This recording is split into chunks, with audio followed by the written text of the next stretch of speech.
charge an accused person other than errors in name and at the stage of deliberation to make a conclusion, where the evidence may have revealed a different charge, you cannot add other accused persons. That's our reading of that particular regulation, Regulation 66, 1 and 2, and we are asking you to make a finding that they cannot amend at this stage.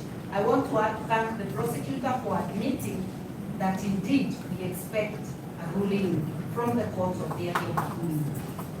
Just to confirm that the extradition law of Kenya is similar to that of Uganda, that the constitution of Kenya is similar in terms of right and the requirements of due process to the constitution of Uganda.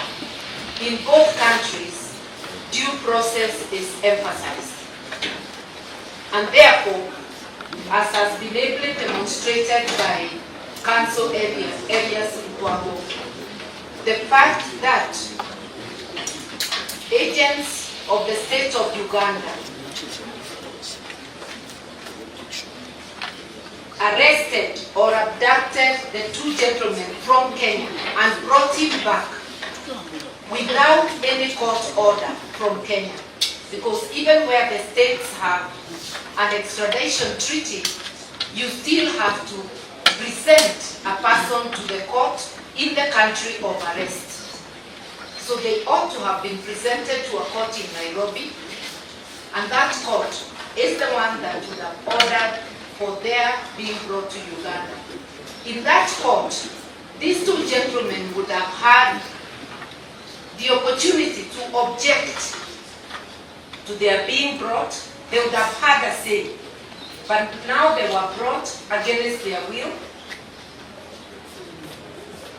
And the state, the arresting authorities, have actually violated the constitutions of Kenya and laws, the constitution and laws of Uganda, and the laws of the East Africa community. The Constitutive Act, Article 6 and 7, the rule of law principle, has been violated by renditioning Dr. Kisa Besigye and Obed Rutale from Kenya. What if the arms alleged to belong to defense forces belonged to the defense forces of Kenya? Would it be a criminal offense triable in Uganda? Those are the issues. That's why in each country, jurisdiction is territorial, within the territory. I know the UPDF Act does talk of beyond its jurisdiction, but that is also a constitutional question. If you look at the Constitution of Uganda, Article 126,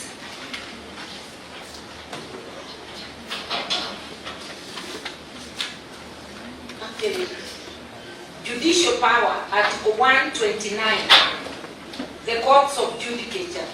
It's clear that judicial power of Uganda shall be exercised by the courts of judicature, which shall consist of Supreme Court of Uganda, Court of Appeal of Uganda, High Court of Uganda, and such subordinate courts as Parliament may by law establish, including Kaddi's Court for marriage and divorce, and inheritance and guardianship.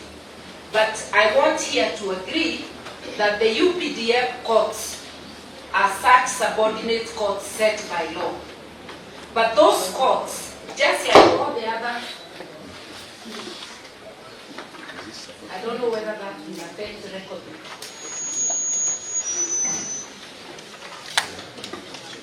Or it's bad.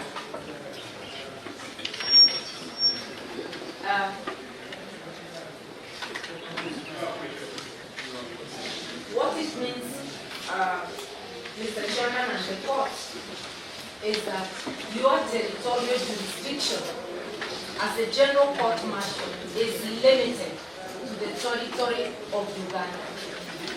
And therefore, if someone is brought from another country, like they were brought from Kenya, and if offenses are said to have been committed in Kenya, in Greece, and in Switzerland, you have no jurisdiction, because the Constitution of Uganda says so. The jurisdiction of the courts in Uganda is for Uganda Territorial. So we are asking you to strike out these charges so that our clients do not have to plead to defective charges, and to also put weight on the submissions of areas in trouble, on the fact that even if you have jurisdiction and we submit you do not, the fact that they were illegally brought here, the state is not permitted in law to commit a criminal offense or to violate the law in the name of apprehending offenders. You cannot violate the law under the guise of enforcing the law. Bringing them without a court warrant, from Kenya, without extradition and a court order is a violation of the law. And therefore these charges cannot be entertained. The second schedule to the Constitution of Uganda clearly says, and it's pursuant to Article 5, it gives the boundaries of Uganda.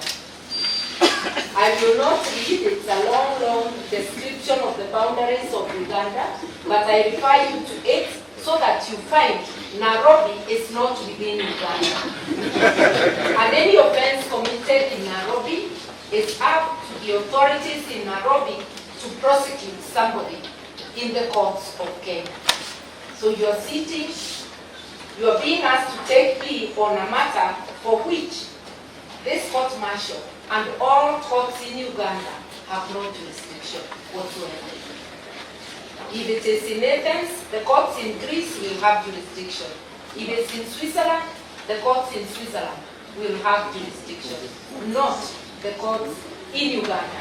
And the UPDF Act, made pursuant to the Constitution of Uganda, cannot amend the Constitution of Uganda.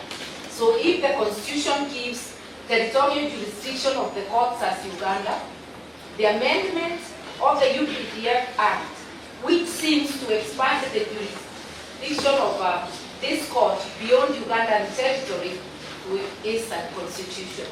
It must defer to the Constitution, and these charges must be thrown out. I give way to any colleague who may have something to add.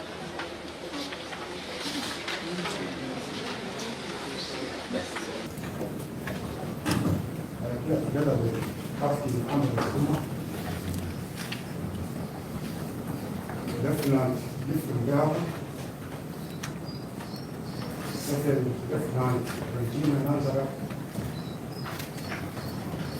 and I was also included by Second Lieutenant Anthony Phillips.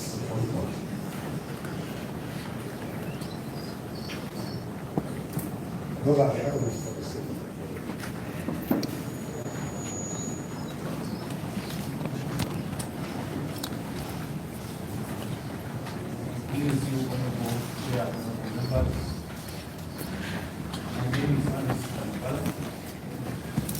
I am under the leadership of Senior Counsel Martha Karua,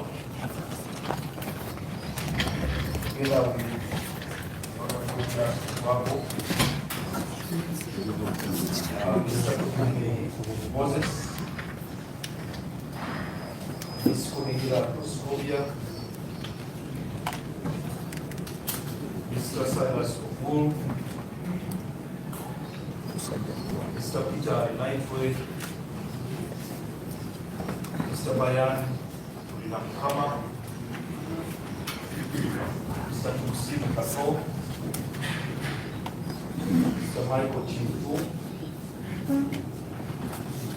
Mr. Abubakar Sekandako, Mr. Kato Wilson, Mr. members Elias Nakola,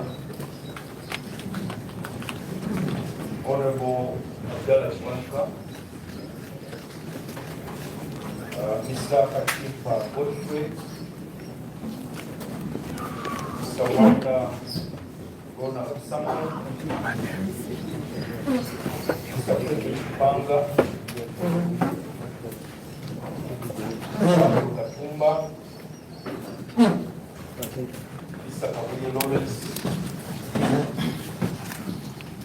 Mr. Sekade Julius Paul, Mr. Samuel Luis Mulindwa, Mr. Chizito Farouk, Amulia,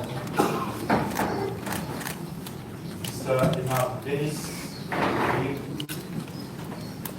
Mr. Moses Kamusu, and the other counsel who is not present is Mr. Kisa Tero. He is still counsel for the accused. Honorable Chair, honorable members, and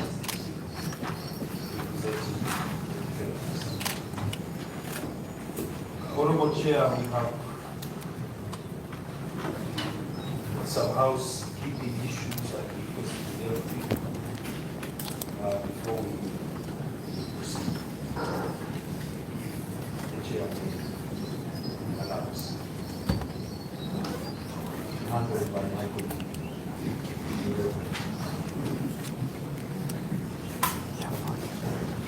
Starting off with the Senior Counsel. I apologize.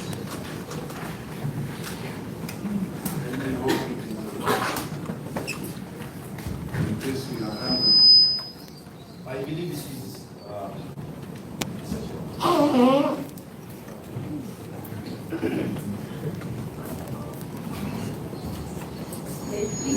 the court.